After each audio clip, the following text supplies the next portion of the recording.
Hi, I'm Laura Cox Kaplan. You're listening to She Said, She Said.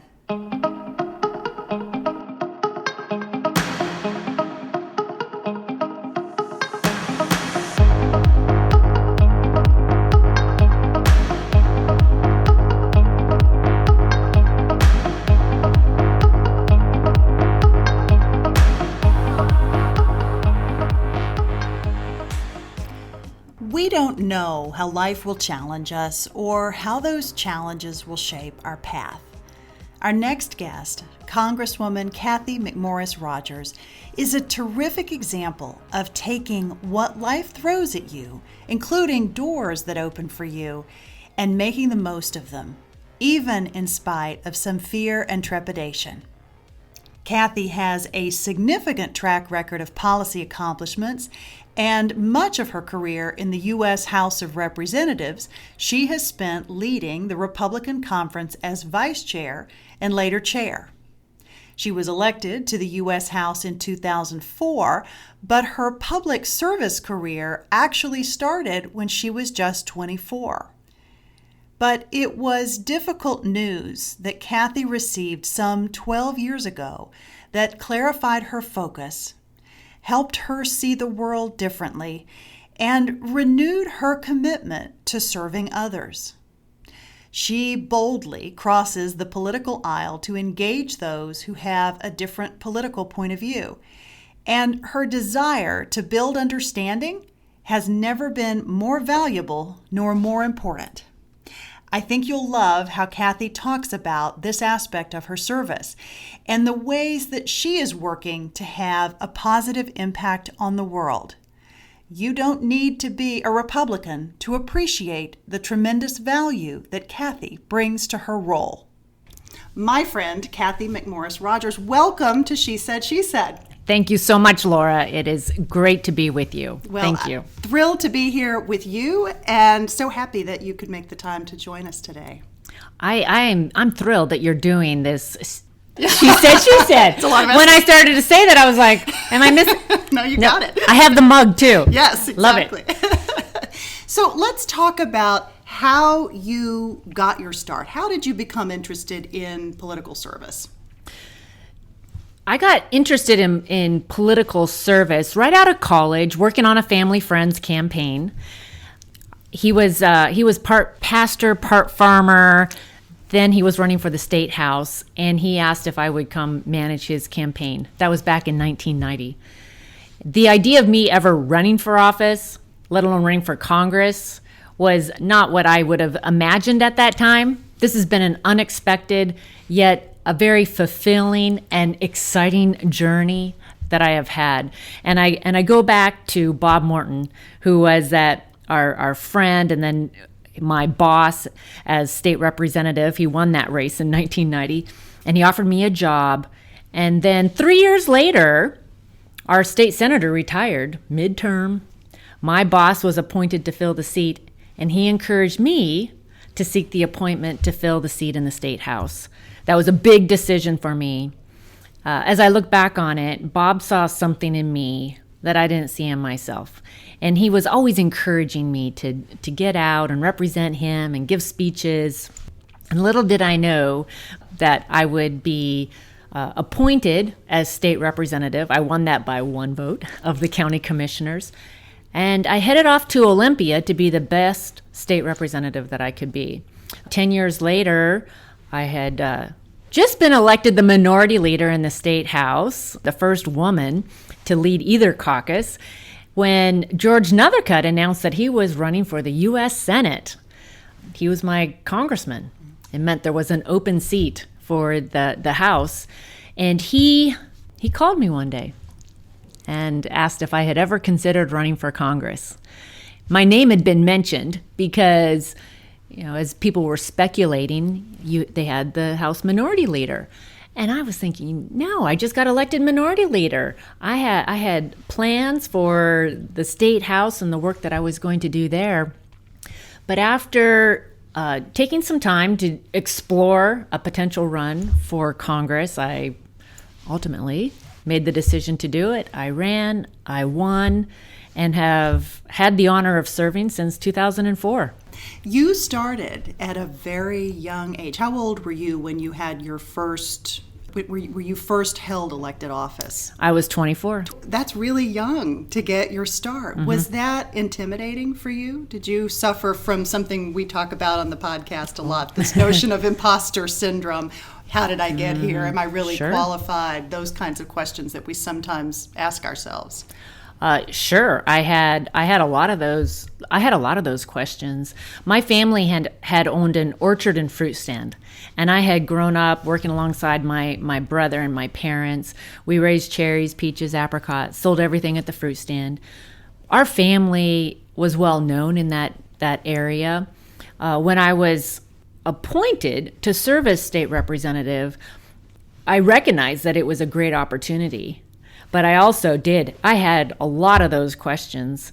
But there was something ultimately where I decided I didn't want to one day look back and say, oh, I was too afraid to step forward, that compelled me to go for it. And I'm grateful for those who encouraged me to go for it in that moment, because having other people believe in me made a big difference. But certainly through the years, there were many times when I might just take a step back and ask myself, how did this happen? And have some self-doubt. But that also has spurred me along, where I've always wanted to do better and to continue to prove myself and to represent my district. Because what has inspired me from the very beginning has been the people that I get to meet. And it has always been the case that when I get around Eastern Washington and get out and meet people that are doing their part, whether it's teachers that are every day working with our kids, or the small businessmen who had this idea for a new product. We have a guy in Spokane who invented the bee trap, that yellow plastic bee trap that you buy for $10 at Home Depot, right? He started in his kitchen, and now he sells that worldwide. Or other people who have ideas, the nonprofits that are meeting needs in our communities. I'm just always inspired by these people, and that in America you can take these ideas and do something with it. Or people that are seeing other needs in our community and figuring out how to help their neighbors, help families that are in need. And that inspires me, and it makes me want to work harder and help them in any way that I can. As you think about this notion of self-doubt and how you've dealt with it, in addition to these great inspiring examples, the people who inspire you to keep moving forward, do you have any practices or sort of tools in your toolkit that help you get over those moments of self-doubt? We all have them, yes, right? But what are your ways of continuing to put one foot in front of the other and keep going? Well, I have these questions that sometimes I'll ask myself and ask my team about how are we showing up? How are we showing up for each day, each meeting? And it's, are you happy or sad? Are you expressive or bottled up? Are you active or passive? And those, sometimes it's good to remind me of those questions. How am I showing up? But just a quick story too. In 2014, John Boehner asked if I would give the response to the President's State of the Union. I was 35 and single when I was elected to Congress, and then got married, had 3 kids, and I had just given birth to our third, little Bren, in November of 2013, right at the end of November.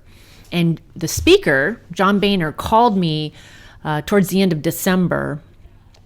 It's unusual to have the speaker call, and I wasn't expecting him to say what he did when he called. And he said that Mitch McConnell and he had been talking, and that they would like me to give the response to the President's State of the Union. And in that moment, I remember I told him, well, if you think so, I'll do my best. And Speaker John Boehner, he responded, he said, Cathy, don't overthink it. And then he said, just be yourself. And for all those years, that I had thought I needed to be just a little bit different, that I either needed to dress different or speak different or present different. All those years that I had been my own worst critic and had been hard on myself at different times. To have the speaker in this moment say, just be yourself.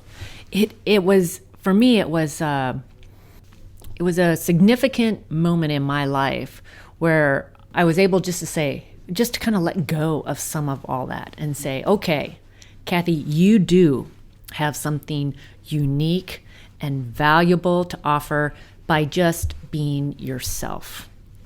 There's so much in that story. One piece of it is the incredible power that a role model can have in your life, someone who you respect, who says to you, no, you can do it. You just be you and do what I know you can do. You know you can do it too. That is incredibly powerful. There are a number of other themes that you touched on in that story that are, for many of us, they sort of are part of those all too female traits, the way in which we respond to challenges sometimes, to second guess ourselves, to, in the former speaker's words, to overthink, right? So much there. But the power of his mentorship to you is really, it's very interesting. And it is true that as I have talked to women through the years about running for office, they're the first to tell me why they're not the one. I was just talking to a lady the other day about running. She is well connected in the community. She and her husband are in business. They are involved in a lot of nonprofits. They do a ton. And I said, you need to run for Congress. And she looked at me and she said, Cathy, I'm too shy. I was like, what are you talking about? If I can do it, you can do it. And then I reached out to another lady who is working on her doctorate. And she's a teacher. She's working on her doctorate. She's going to finish it just later on in June. I said, you need to think about running for Congress. And she said, oh, I'm not smart enough. And I'm just, the expectations that we put on ourselves are really unrealistic for many of us. Now, as more women are running for office and are serving in Congress, it is encouraging to see others stepping up. And I do believe that those models are really important. And through the years, I have looked to other women in particular, and I would see someone and I would say, okay, if she did it, then I can do it. And maybe I didn't completely understand how she did it, but I was thinking, okay, I can figure it out. Yeah. So you spend a good amount of your time helping to recruit women, to encourage them to jump in, to throw their hat into the ring. What is your secret sauce for getting them to say yes? It's a challenge. A lot of them. Well, I'm encouraged that more are running, and I believe that the secret sauce probably is just them being able to talk to someone who is a mom who has 3 young kids, who travels from Washington, D.C. to Washington State and somehow figures out how to do it. And I do believe that has been compelling to a number of women who, after talking to me, have said, okay, maybe I don't have it completely figured out, but I'm willing to do it. I do find that those conversations are so different between the men and the women. And when you're reaching out to a man about running for office, quite often they're just ready to, sign me up. Yeah, that's going to be great. Whereas the woman, she does look at it more like her plate, and it's all full. And she's thinking about her family, her career, her involvement in the community, and she just isn't quite sure how running for office fits into that. Now, I am encouraged that more are running. And we have a record number of Republican women that are running heading into 2020. I've never seen it. So when I was elected to Congress in 2004, I was the 200th woman ever elected to serve in the United States House of Representatives. Wow, that's amazing. Out of about 11,000 who have served in the House. Wow. Which I share because it's still relatively new. This year we'll celebrate the 100th anniversary of the women's right to vote. So there were a lot of years in this country when women weren't even voting, let alone running and serving in Congress. And then it was many years before anyone was elected to Congress. And it's still, when you look at the history, it's taken us a while to get to where we are. Now we have more women running, and it's really exciting. And I am encouraged and impressed with the women that are stepping up to run, that recognize that the decisions made here in Congress are impacting them, that their voices need to be heard, that they have something of value to add to this debate, to this conversation, and they're getting involved. I've had this theory, I'm curious as to what you think about this, that having more women in positions of power, generally speaking, even if they're women that do not share one's political views necessarily, but just the fact that they're there sets an example for others to say, even though I'm not from her party, if she can do it, I can do it, and I have a different point of view that I want to make sure that view is heard. What do you think about that notion of having women in these roles, even if you don't agree with them, actually are important role models?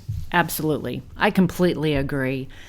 It changes the dynamics when you have more women serving in the House, serving in Congress, and it also underscores that women are not going to agree on every issue also.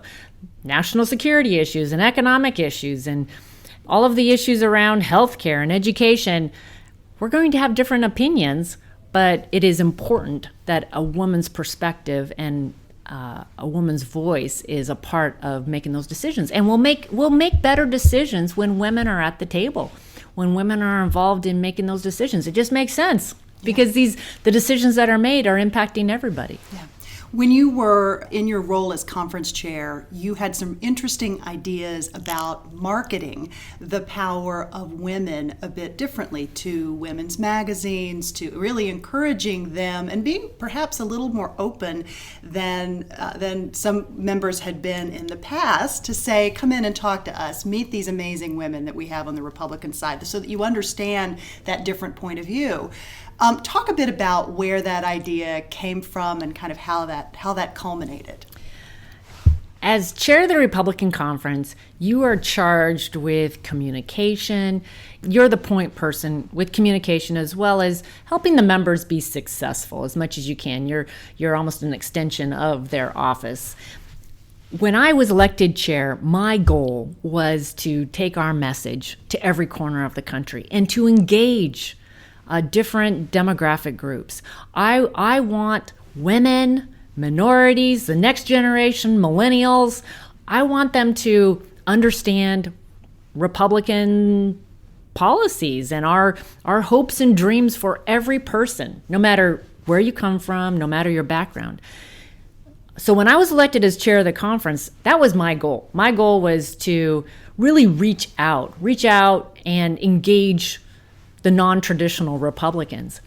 So we did a series of meetups where we were reaching out to minority groups with the Korean Americans and the Vietnamese Americans, the Indian Americans, and we did a lot of work there. With the women, we targeted the women magazines because it was important for women across the country to see Republican women also in these roles and serving in Congress and hear their stories. And as I started reaching out to the editors of the women magazines, whether it was Elle or Women's Day or Marie Claire, they were very interested in meeting the Republican women. But there was almost a skepticism that I could see on their faces when they walked through the door. And I enjoyed introducing them to the Republican women that were serving in the House of Representatives. And every single one of these editors was so impressed when they got to hear the stories of Martha McSally as the first female fighter pilot, or Diane Black's story of overcoming a very difficult childhood, and then becoming a nurse, and then a businesswoman, very successful businesswoman, or Kristi Noem, who's now the governor of South Dakota, and her story, being raised on the farm and quitting college when her dad passed away.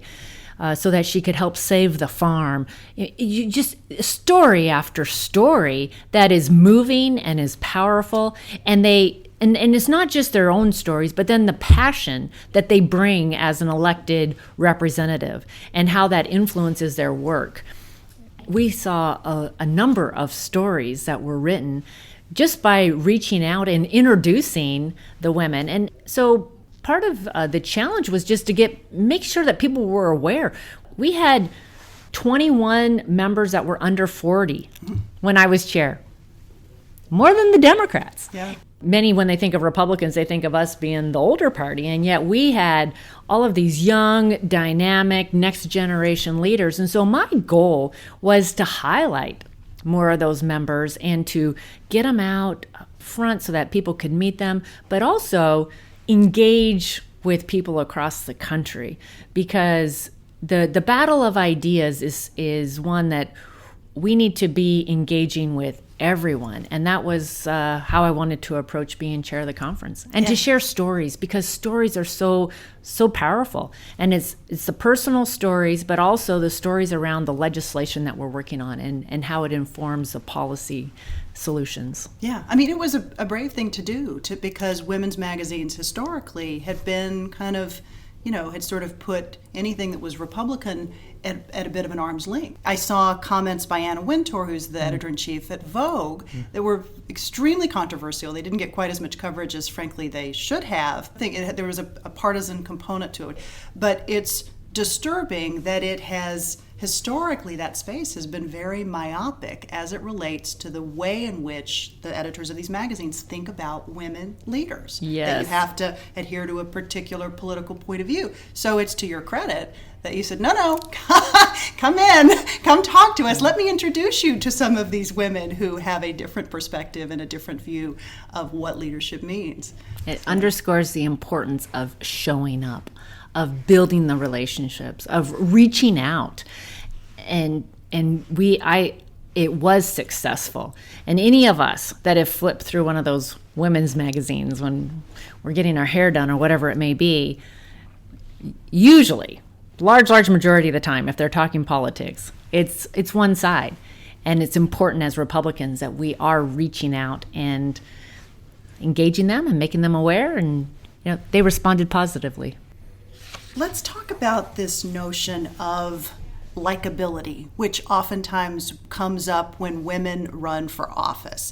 We're seeing a very interesting discussion. This is largely so because there are so many women that are running for the Democratic nomination for president currently, but it's coming up a lot in media coverage and in discussions on whether they're likable enough. Do you think women are held to a different standard of this notion of likability than men are? Or maybe covered differently when you think about whether they're likable? It's still new to see women running for president. As you were asking me that question, I was thinking about the race with Barack Obama and Mitt Romney, when Mitt Romney was the one that people didn't relate to, or didn't feel like he related to them, or that he really understood the concerns of average people. And it's that whole can you go get a beer with somebody, and there's a lot that is involved in being a really good candidate. And likability is one factor, but you're going to find some women are more likable than others, some are more relatable. And so I think women and men both wrestle with these challenges as far as being a candidate and how they present themselves. And you're asking, is there a different standard for the women? I think there's something in us as women that we critique ourselves. We're very quick to do that with others too. And we're always critiquing, okay, so how is she doing all of this? Tougher on other women, perhaps, maybe than... I think we are. Yeah, I do too. And I think that's part of what is impacting this race for president and some of the women that are running for president too. We're tougher on them. Women are, Yeah, I almost feel like women are expected to do it all and to do it all well when nobody can reach that, fulfill that expectation. Yeah, and be dressed perfectly and have the perfect shoes on and Yes. and not Yes. break a sweat Yes. and Yeah. have the hair Yes. and all of it. Yeah. So this Congress, you walked away from a leadership post that you had held for a number of years. Why was taking on new priorities important for you this year? It was a combination of factors. I had served as chair of the Republican Conference for 6 years, enjoyed it very much. I was excited about taking on a new role in Congress, and I am a senior member on the Energy and Commerce Committee. I am the ranking Republican on a subcommittee that has jurisdiction over some of the issues that are at the heart of the 21st century economy: privacy, data breach, the Internet of Things, driverless vehicles. There's a lot of really fun issues in this subcommittee, and I was excited to focus more on policy, focus on charting that course for the Republicans as it relates to policy solutions. It is important in legislating that you're always thinking about the vision and the agenda that is going to lead to this vision that you have. And so as you think about the 21st century economy, I'm right there to help chart that course for the Republicans. And it's fun to be able to focus on policy now. So you were the first person, as we talked about in the intro, to give birth in office 3 separate times. And you got started, a lot like me, late. You were in your 30s when you started having children. And for many women, myself included, that can pose some significant challenges. Biology is what it is. It does matter. What is your advice for young women who ask you about starting a family and challenges associated with having children later in life? Mm-hmm. I am so grateful to be a mom. And as I mentioned, I was 35 and single when I was elected to Congress. And I had a very full life. And it was, there was excitement and challenge and a lot of fulfillment that I found in what I was doing. Becoming a mom has been the best part, but also the hardest thing that I've ever done in my life too. And I feel like I came very close to missing out on being a mom. I had thought, well, maybe it's not going to happen, and I was fine. But now that I am a mom, I just love that part of my life, and it opens up this whole other aspect and passion that it brings for every day and the work that I am doing. There's really this sense that we stand on the shoulders of those who've gone before us, and the work that we're doing today is for our children and our grandchildren. And so I encourage women that, I'd like to encourage women that you don't have to, that you can have a career and you can be a mom. It's not always easy. Not every day goes as you imagine or hope. But there's a lot of fulfillment that comes in doing both of those. Having a partner, having a husband who's so supportive has made a big difference in my life. And being able to walk this journey with him has been the best. Yeah. You have talked and spoken very openly about your son Cole, who is your firstborn. And you found out that he had Down syndrome when he was still in utero. And you've talked very openly about your experience. What was your reaction to getting that news? It was tough news. You're so excited to get pregnant and all that means. Getting married later in life, you're not sure what that journey is going to look like. So there's so much excitement, and you don't ever imagine or dream that you're going to be the one that has a child with special needs. That just isn't what you dream.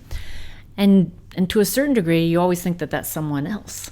So when we got the diagnosis, it was really tough, and there were tears. And to a certain degree, it's a death of a dream. And yet today, so Cole just turned 12 years old, and I am so grateful for Cole. And I think part of what makes it so difficult when you get the diagnosis, it's the fear of the unknown. And when you get a diagnosis like that, those that are walking you through the diagnosis and what it means and the challenges that your precious child is going to face, so much of the focus is on the negative side. Now, if any parent, upon the birth of their child, was given this long list of possibilities as to, getting cancer or juvenile leukemia or whatever it may be, it would be overwhelming. It was the fear of the unknown, and then also this list of things that possibly could go wrong, just kind of the percentage that this, the hearing issues or other health issues. Anyway, Cole has exceeded every expectation. And I've learned not to put any limits on Cole.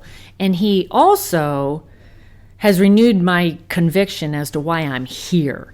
And it's the potential that every person has and the value that every person has. And that is what America is all about, is making sure that every person has the opportunity to reach their full potential. And so Cole reminds me of that every day. I am grateful today to be a part of the disabilities community. It's a community that welcomed me and just wrapped their arms around me when Cole was born. And it's a community of people who celebrate what every person has to offer. And they celebrate every success, every milestone. And I just love that they really celebrate the positive side of life. And unlike the rest of the world that oftentimes focuses on the limitation, this is a community that focuses on what someone can do and what they are doing.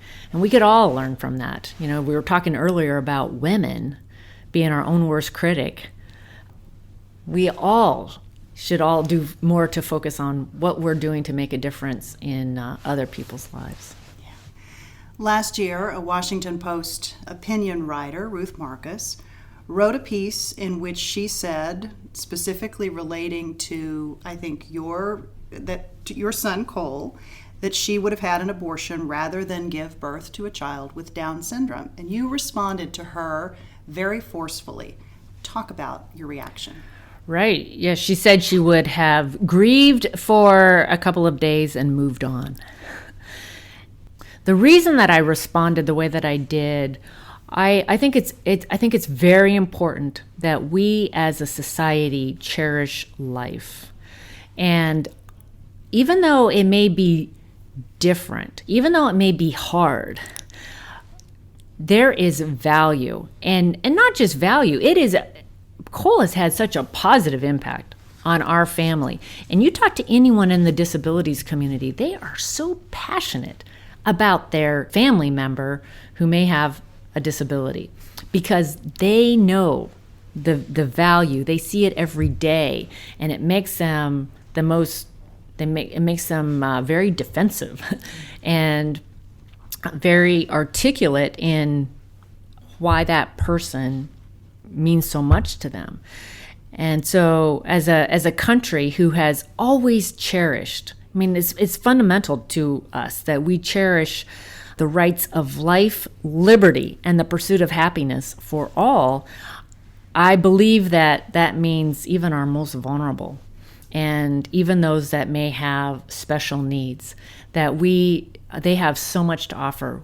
They want to be seen for their ability. They want to be seen for what they can contribute. And I want to do everything I can to help them. And in the years that I've been in Congress now, I've been able to work on legislation that is going to allow them to live more independently. The ABLE Act allows them to save tax-free. It allows, just last Congress, I introduced Able to Work, which will allow individuals with disabilities to go get a part-time job or an internship, take that money and put it into their ABLE account without it counting against their benefits.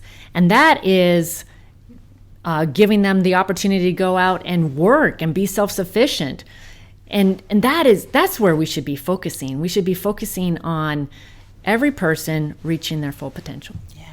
You are the mother of 2 other young children as well. Cole has 2 younger siblings. What is your advice for families when you have a child who has special needs? What's your advice for balancing the family's other need? Mm-hmm. Does that well, make sense? Our household is chaotic, probably like any household that has 3 kids. Yes, Grace and Bryn would want to make sure that I mention their names. They do note that Cole seems to get more airtime. He does get a lot of airtime. than they do as the girls. So yes, I have 2 other girls, and I think it's like any family. You know, it's amazing to me how each one of our kids is so different and in a positive way. And you love each one, and you're just doing everything you can to meet their needs and help them grow and develop and be the best that they can be. Cathy, your other 2 children are girls. Cole has 2 younger sisters. As we think about raising our daughters, what are some of the most important lessons that you're hoping to impart upon them? The most important thing I want them to know is that they are loved, but I want them to have confidence in who they are, and that they have something unique to offer, and not to get so caught up in trying to be like someone else, but to embrace who they are and embrace their strengths, their likes. Grace is a tomboy. She loves sports. She's Cole's chief competitor, and she loves Legos, and she always wants to tear things apart and understand why they work. And then I have Bryn, who's this princess who loves to have her hair done and wear dresses and dress up and get in my high heels and walk down the stairs. You know, they're so different, and I want them to be confident in who they are, embrace who they are, and then just have a life that is full of love and happiness. This is a tough environment that you're operating in today, arguably perhaps tougher now than it was when you started in politics. Women can have a tendency to really internalize criticism and sometimes over-internalize feedback. Mm-hmm. Because you're in public service and you're a public role model, some of that just comes with the territory. But how do you know the difference between criticism and feedback, and how do you keep from letting it drag you down? Mm-hmm. The bullies, the meanies, the trolls, mm-hmm. call them whatever you will. They're out there, they're in full force. They have lots of platforms to express themselves on. How do you deal with that? You just have to dig deep, and at the end of the day, you know who you are and why you're doing what you're doing. You want the constructive criticism and feedback, but I think it is true that sometimes we dwell too much on that. I have to remind myself that on any given day, I am doing my best. I am giving it my all. And some days go better than others, and not to be too critical on myself. There's a lot of noise out there. There's a lot of people who are attempting to tear you down. So it is being intentional and being really having some goals and knowing what you want to accomplish, and really focusing on how not just what you're doing, but how you're doing it.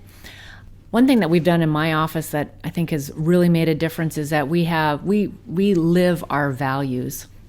We have values in my office around having fun while we serve. And serve is seek excellence, everybody matters, responsibly own it, vigilant integrity, and embrace change. And in the years that I've been in Congress, as when we implemented these values, this has probably been 4 or 5 years ago now, and really became more intentional in living the values, it it has been a foundation that has seen us through the good times and the tougher times. And for me personally, it's a foundation for how I approach every day. This is how I want to approach every meeting, every phone call, every opportunity that I'm given. This is the way that I'm going to do it. It's guided me and it's guided my team. And yes, there's going to be people out there that are critical for one reason or another, or are beyond being critical, that are wanting to tear you down. I have stopped listening to some of that and make sure that my focus and my energy is on what I want to be doing that is proactive and intentional. Yeah. Because the environment is so polarized, are there still opportunities to work across the aisle and reach consensus in a bipartisan fashion? Sure. Over the last 2.5 years, I've had more legislation pass than ever. I had 10 bills pass the House last Congress, 7 were signed into law, all bipartisan. In Eastern Washington, I have been hosting unity dinners. Unity not meaning uniformity, but unity meaning let's get together for dinner, let's put our phones away, and let's share stories. And these are dinners with people from the other side of the aisle. Oh yeah, diverse people in Eastern Washington coming together for dinner. And some went better than others, but it's been powerful for me to see the impact of bringing 6 to 8 people together for dinner that are very diverse politically, share their stories, gain understanding, talk about our community. And sometimes I could help from the congressional office. Sometimes they might meet someone else at the dinner. We did a reunion of the unity dinners after the first year, and I was amazed with the people who came back. The lady who showed up at the first unity dinner, and she said, I don't even know why I'm here. I don't agree with any of your votes. You're kind of like, okay, yeah. But she came. And she was tough that night, but it was powerful for me when she came back. She came back to the reunion dinner, and she said, I'm not spending as much time on social media, and I've started writing notes of encouragement on Fridays. Just 3 to 5 notes. I want to do more to be an encourager and to be positive. And the stories that were shared at the reunion dinner, that's when I thought, okay, this is a powerful reminder that it's about relationships. It's about taking the time to hear each other's stories and gaining understanding. The shortest distance between 2 people is their story. And we spend so much time on our phones. We spend so much time on electronics and social media. We need to all be more intentional to build the relationships. I've also been co-chairing with the president of the NAACP in Spokane, a peaceful community roundtable, which again has been very much a positive. We had some racist graffiti at the Martin Luther King Jr. Outreach Center. And I reached out to the center director, and I also reached out to the NAACP, Phil Tyler. I didn't know Phil at the time. I asked him what I could do, and he said, would you be willing to do a roundtable? We decided to do it on Martin Luther King Day. That morning, I go to the rally in Spokane, 3,000 people at this rally. I get up to speak, and I get booed and hissed. They started chanting, liar, liar, and like, okay. Didn't go the best, right? That's at the MLK rally that morning. In the afternoon, we're doing this first roundtable. I didn't know it was going to be the first of many, but anyway, this roundtable. And I didn't know what I was walking into. Very diverse people from the community, African American leaders, faith leaders, law enforcement, education, the mayor, the sheriff. After 2 hours, and we were all over the map. And I wondered, where is this going? After 2 hours, we agreed on 3 goals for our community. Moving from poverty to opportunity, moving from racism to gracism, viewing everyone with dignity and value, and moving from divisiveness to security. Because as we become so divided and you put labels on people, then it leads to violence. And I walked away pretty amazed. Yeah. And we've kept on meeting. We've kept on bringing more people into this discussion around our community. And I'm reminded that it really makes a difference when you reach out. At that very first round table, Phil Tyler, at the end, he said, okay, pick someone in the room and go have a cup of coffee with them. And I picked the guy I looked at was a pastor of one of our local African-American churches, but he didn't look very happy. He wasn't giving me any vibes like he was opening up to me. And I thought, okay, I guess it's Pastor Walter. And we went and grabbed a cup of coffee. And I visited his church, and we have become friends. I think we all need to take that challenge. We need to go and reach out and treat each other with dignity and respect. And it needs to happen here on Capitol Hill. We did a reunion. We did a unity dinner here out at Mount Vernon last year, where every Republican was asked to bring a Democrat, and every Democrat was challenged to bring a Republican. And we went out to Mount Vernon. George Washington showed up. He was dressed up that night, and he gave us all his book on civility. Uh-huh. But there's a lot of members, a lot of people who recognize that we must do better, that we have to treat each other with dignity and respect. And we're not going to be able to solve problems if we can't talk to each other. One final question. I ask everybody on the podcast to share either a single piece of advice, a life hack, a mantra. It can be something that you tell your kids, something that your mom told you. What is yours? Mm-hmm. One mantra is, the best is yet to come. And those days that it may not go as you had hoped, just to remind yourself that the best is yet to come. But I would just encourage people, as I look back on my life, that be a risk taker. Don't let fear hold you back, because you can have an amazing impact, and the world needs your impact. Yeah. Cathy, thank you very much. It's a real pleasure. Great to be with you. Thanks. To learn more about Cathy, you can visit our website at www.shesaidshesaidpodcast.com. There we will include photos from today's visit, as well as links to Cathy's bio and some other great information. And as always, thanks so much for listening.